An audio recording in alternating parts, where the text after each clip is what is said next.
Yo, Crazy Kurt Comics here. It's Super Bowl week. Can you tell? And I got a comic book that's so appropriate for this week that I guarantee you at one time you had it in your collection. You probably didn't want it in your collection. Maybe you still have it in your collection just for the sake of having it. But it's been called by some the worst comic book that Marvel has ever created. But we're going to get into it. Stick around, because the more you stick around, the more you find out. This is Crazy Kurt Comics. Alrighty, you stuck around, which is awesome. Thank you for watching my video. Hey, if you can, please hit that subscribe button. Hit the little bell, ding-a-ling-a-ling-a-ling, and you get notified every time I do some videos. So like I said, it's Super Bowl weekend. Can you tell? Can you tell who I'm rooting for? In case you didn't know, I'm Philadelphia, born and raised. It's part of my DNA. So I'm hoping for a good game on Sunday. Alrighty, so you're a comic book collector, and there are just staples in every comic book collection. Alright, for example, everybody probably has this book in their collection, right? Even doesn't matter whether you started collecting in the 70s, the 80s, the 90s, the 2000s, 2010s. If you started collecting last week, you probably have this on your list of one of the books to go get if you're a comic book collector.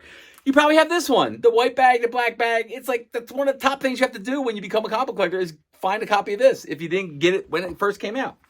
Everybody's got an X-Force, right? X-Force #1.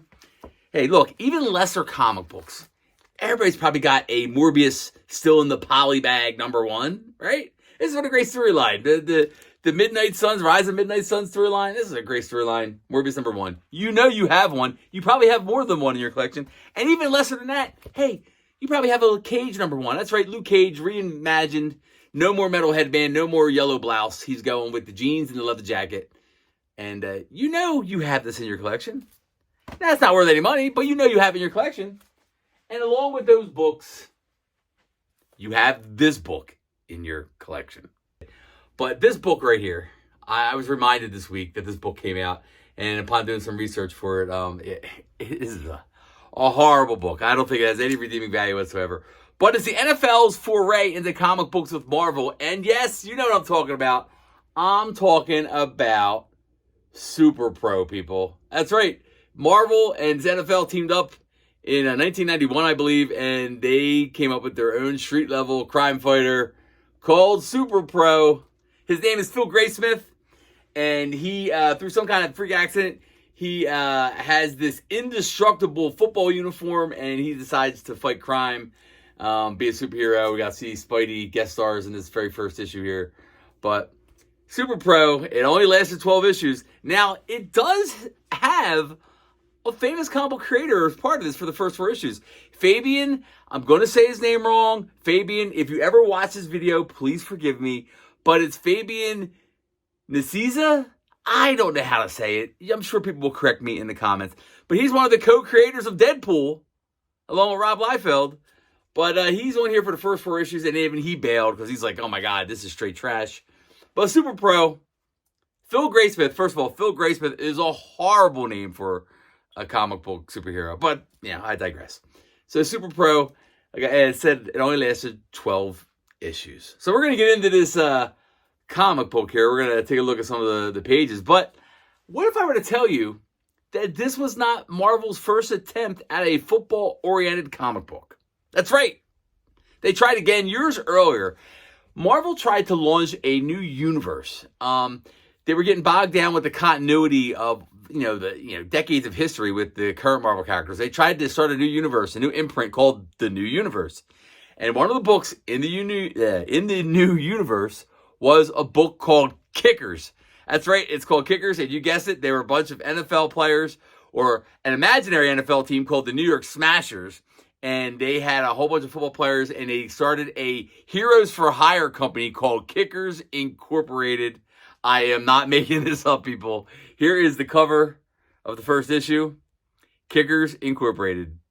Marvel's first attempt at an NFL football-oriented title. But that didn't last very long. The imprint did not last very long. It fizzled out.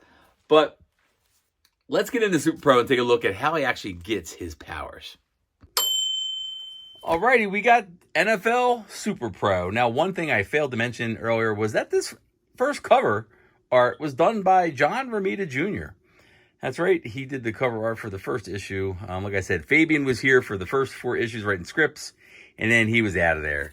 So notice the painter's tape on the back, people. When you have painter's tape on the back, when you could even do it one-handed, doesn't pull. Look at that, nice and neat. And we're gonna take this comic book out, slide that out, and let's see what we got. We got NFL Super Pro. All right, so there we go, cover art. And he had the Spuddy on the cover to try to help sell some books. As we open it up, we see this criminal mastermind here. He's a mathematician, and he's working for some gangsters, and he's going to tear in state's evidence. Notice the scope, people. Notice the scope. You got to pay attention in comics. All right, he's about to get shot until NFL Pro shows up, stops him.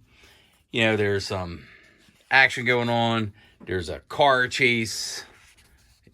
All right, now, this happens to take place in Los Angeles, and Spider-Man is in Los Angeles because he had heard stories about a hero named NFL Super Pro, and he was there for the Daily Bugle taking some pictures. He throws a tracker on his car to track him down and see if he can get some more good photos. Now, here he has a camera guy who's his friend who picks him up, and he knows that he's Super Pro, and he's just, you know, going over what happened, and then he calls his quasi-girlfriend, hello, right? Now right now he's a reporter, right? He doesn't play football anymore, he's a reporter, and he's interviewing this guy who's a famous collector. He's like a recluse, but he collects lots of NFL stuff, and he has this experimental uniform. Now some other people show up to try to steal some of this guy's collectibles, and through some accidental chemical bonding, Phil Graysmith gets some super strength and super speed, and then he bonds with the experimental uniform there, and then he takes on this guy who's taking experimental steroids. Saves this person right there. And then we're into your typical 90s comic book. You know, Spider-Man shows up, helps out a little bit. You know, then Super Pro takes on all these bad guys. And like I said, now, side note, I used to love reading all the letters in the bullpen bulletins or the letters to the editor section. This was like the internet for comic book geeks before the internet, because this is how we found out what happened in other issues, by reading other people's letters and asking questions. But I missed that. Anyway, so we get back to Super Pro, just doing Super Pro kind of stuff. And that is your first issue of the infamous NFL Super Pro. And there you have it. So there you have it, Super Pro, a look back in time to NFL's attempt to have some synergy with Marvel. You know, I'm sure that you guys can think of other stories in other books. Maybe there was a football-themed issue in another superhero's book. If you can think of one, drop a comment down below and let us know about it. But Super Pro, you want to hunt this down at your LCS, you got to have it. No, you really don't have to have it. You know, the only reason I'm even bringing it up is because I bought a lot of comic books, a comic book lot. It had about 20 or so comics in there, a couple other things, and some random other issues. And one of the other random issues was this. Now, it turns out I actually had to check. I actually had a copy of this in my collection in the room back there, but this is one of the ones that came in that comic book lot that I purchased. And I just thought it was interesting. Since it is Super Bowl week, and here's my prediction for the game. Hey, I'm a homer. I can't help it. I mean, I'm not in Philadelphia right now. I live in Utah, but I was born and raised in Philadelphia. And I'm going Eagles 38, Kansas City 24. I know. People like Kansas City run 3-peat. We'll see what happens. You can save this video, check it later. It's Super Pro Marvel first issue. Do you have it? Let me know in the comments. I'm Crazy Kurt. Hey, thanks for sticking around watching some of my videos. I know I talk fast and I'm always loud, and that's just how I be. I don't know. That's just what I do. But hey, thanks for sticking around. The more you stick around, the more you find out. This has been Crazy Kurt Comics. Peace. Go Birds.